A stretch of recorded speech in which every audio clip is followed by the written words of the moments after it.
I'm Truman, the Gray Merchant. There are a lot of overexposed planeswalkers out there. I mean, can we get a single set without Estrid, Vronos, or Comet? When will we get the lore on iconic planeswalkers like Dungeon Master, Stone, Deb? I'm joking, obviously, but there are a lot of obscure Magic cards out there. This video is about those cards. They're lesser known. Many are very odd. Some never existed physically, but all are worth talking about. Here's a list of categories that I'm not covering. Even though some of these are somewhat obscure, if you're watching this video, there's a good chance you already know about them. Let's begin. Over the years, tournaments have been a source of various odd cards. The earliest was 1996 World Champion, given to Tom Changfin, winner of Worlds 1996. The printing plates and all but that one copy were ceremonially destroyed, making it truly one of a kind. Two things are notable about Changfeng's victory. Firstly, a deck registration error meant that the deck had a blue card, but no means of producing blue mana. Secondly, after becoming World Champion, he quit playing Magic professionally almost immediately. The legendary creature is mechanically interesting, being the first 5-color card in Magic. Even now, power and toughness equal to the life total of target opponent and the ability to be tutored from the library are pretty unique.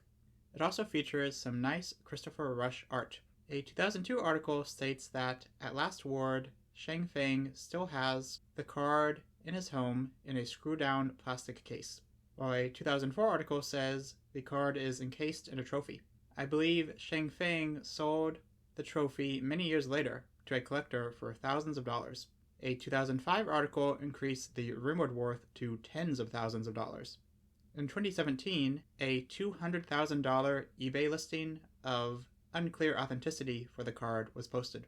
Over its 16 years of existence, the Magic Invitational Tournament had many unique cards made for novel gameplay. Printed stickers went over cards playtest style. One event merely recast pre-existing cards, but others featured entirely new designs.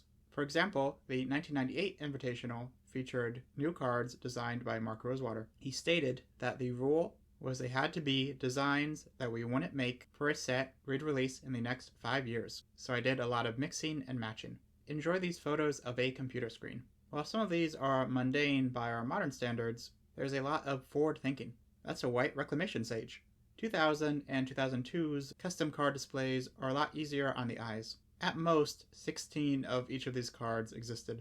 Perhaps taking inspiration from this, the Event Horizons Invitational also had custom cards for some of its events. While not run by Wizards, the event was approved by them and given prize support, and the winner received Pro Tour qualifier entry. For artwork, the cards featured photos of the participants, edited with the most cutting-edge late 90s technology.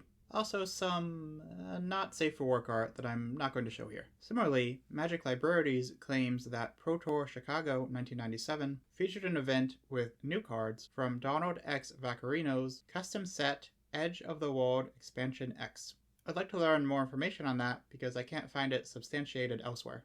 More recently, unknown events at Magic Cons have produced hundreds of cards, existing as playtest stickers over other cards. There are too many to go into detail here, but I've linked a list below, and I recommend checking it out for puns, magic in-jokes, and novel designs. Various events have also had promotional cards associated with them. The way they're listed on the Magic Wiki is very funny. For the first example, the 1996 opening of the Japan DCI Tournament Center was celebrated with the card Shichifukuchin Dragon. I apologize for that pronunciation. Like 1996 World Champion, the dragon was illustrated by Christopher Rush, and all other copies were destroyed. It is named after the 7 deities of good fortune in Japanese mythology. The card was encased and displayed until the center closed in 2003. It was then moved to the Hobby Japan head office. By supporting me on Patreon, you can help fund my trip to go visit it. That's a joke. I'm not even sure if it's still there. The Guinness Book of World Records identified the Champion and the Dragon as the rarest trading cards, but do they actually qualify as trading cards if they were promotional one-offs? In 2010, the card Robot Chicken was presented to the writers of the show of the same name for helping out at a Pro Tour. Don't know why they were there. 6 copies were said to exist. Now that Robot is a creature type, they could have the type line be the same as the card name. if for some reason they wanted to errata a 2010 promotional card. In a similar but even odder turn of events, for the 2008 Hollywood Pro Tour, some Wizards employees apparently created cards of Evan Goldberg, Seth Rogen, and Joseph Gordon-Levitt. The cards were sent to their managers in hopes of getting the actors to guest at the event. The actors did not guest at the event. At least 20 of each card was made. I have so many questions. Why did they think this would work? Who is Corbus? Why these actors specifically?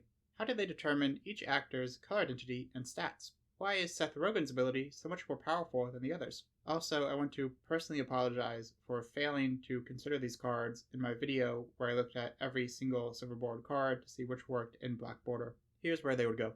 Wizards has also created cards to internally recognize people and teams. For example, 2 people had cards made celebrating their retirements. Luke Mertens was Magic's original printer liaison, while Deborah Thomas was Hasbro's executive vice president and chief financial officer. Being a printer liaison is cooler.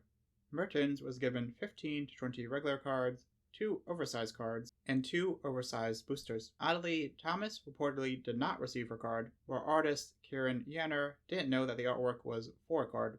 The Heroes of the Realm series internally recognizes tremendous impact from a team or individual. At least 29 Heroes cards have been made so far, with only a handful of physical copies of each.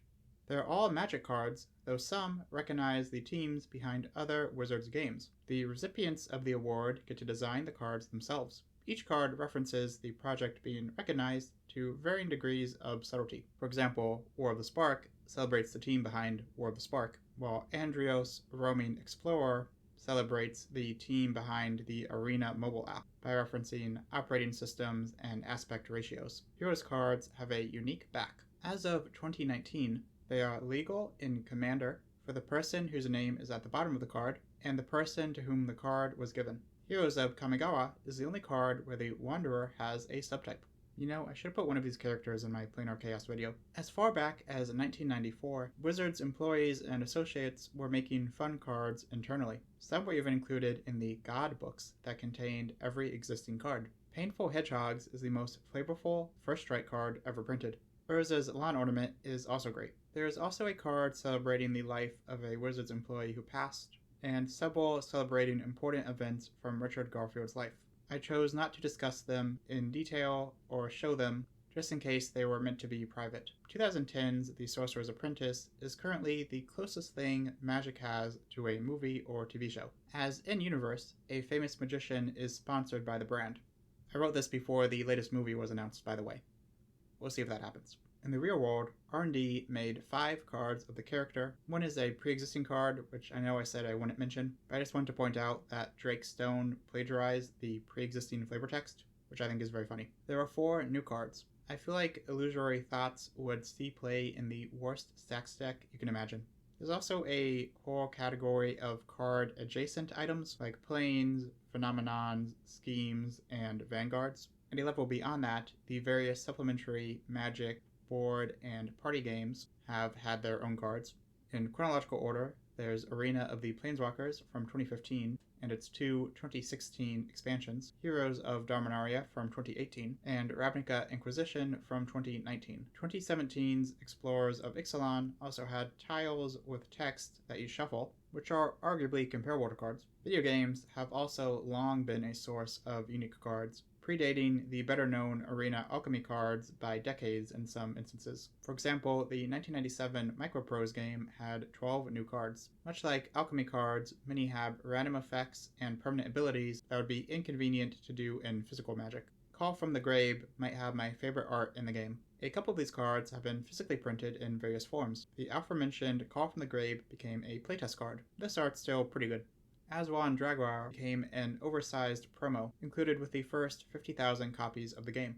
There's also this advertisement if you want to include that. The 2001 Sega game similarly featured 10 new cards with random effects. Alduin Angel and Velucan Dragon actually got black border reprints, now that dice rolling is a part of the rules. Since its initial release, also in 2001, Magic the Gathering Online has had various unique cards. Library of Congress is an internal test card. GleeMox was given out as a tie-in to the GleeMax.com project. It features the iconic line, "This card is banned." MTGO also greatly expanded on the previously mentioned Vanguard format. A lot of the characters got big glow-ups over time. Perhaps the best known of the Vanguard cards is Momir Vig, who spawned the format of the same name. As far as I can tell, Puzzle Quest doesn't have wholly original cards, but does have pre-existing cards with differing or entirely new text. There are also countless unmade and early versions of cards that have been publicized over the years. Perhaps the two most notable examples of this are Unglued 2, a cancelled set with full art that has had most of its cards revealed,